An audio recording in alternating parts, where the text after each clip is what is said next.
네, 성도여러분 안녕하세요. 렉티오 디비나 시간입니다. 이번 주는 마라나타, 주를 사랑하고 사모하는 삶이라는 제목의 말씀이었습니다. 하나님은 살아계십니다. 그리고 우리의 삶을 신실하게 인도하십니다.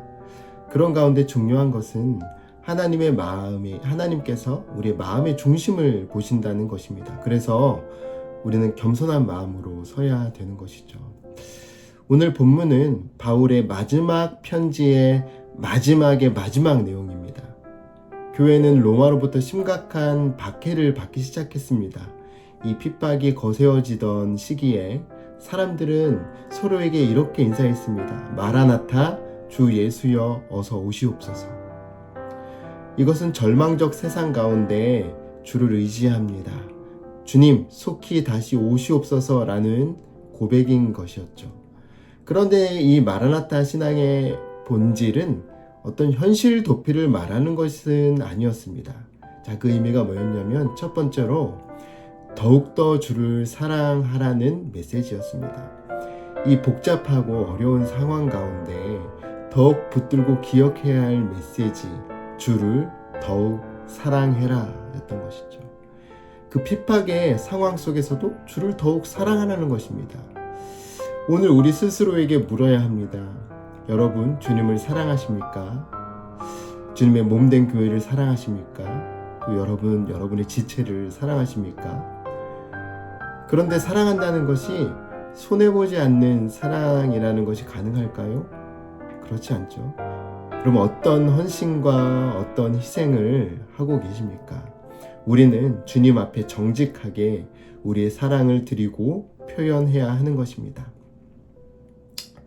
자, 두 번째 마라나타 인사의 의미는 주의 오심을 사모하는 삶의 열매를 맺으라는 것이었습니다.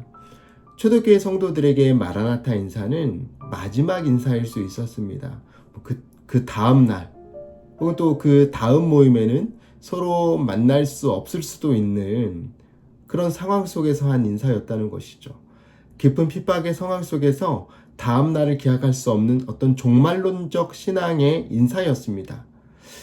우리는 오늘 본문 속에서 마라나타 신앙의 예를 볼 수 있는 두 가정을 볼 수 있는데요.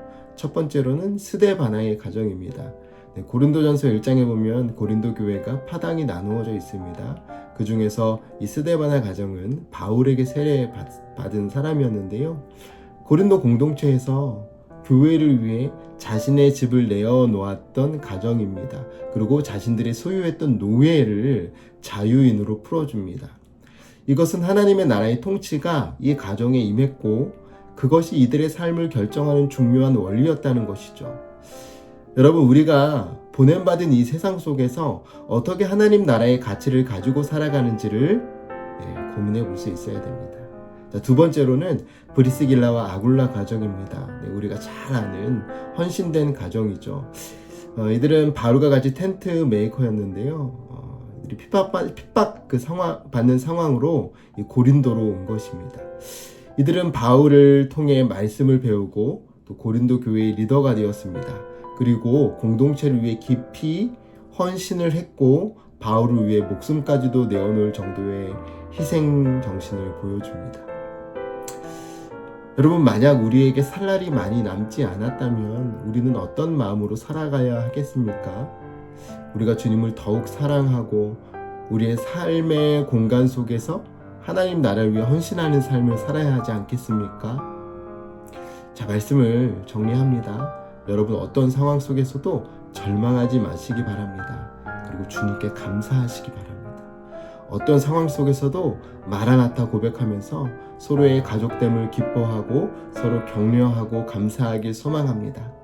다시 한번 우리의 초심을 기억하며 더욱 주를 사랑하기로 결단하며 하나님의 백성다운 삶을 살기를 결단하고는 저와 하모니 성음교회 성도 되시기를 주님의 이름으로 축원합니다.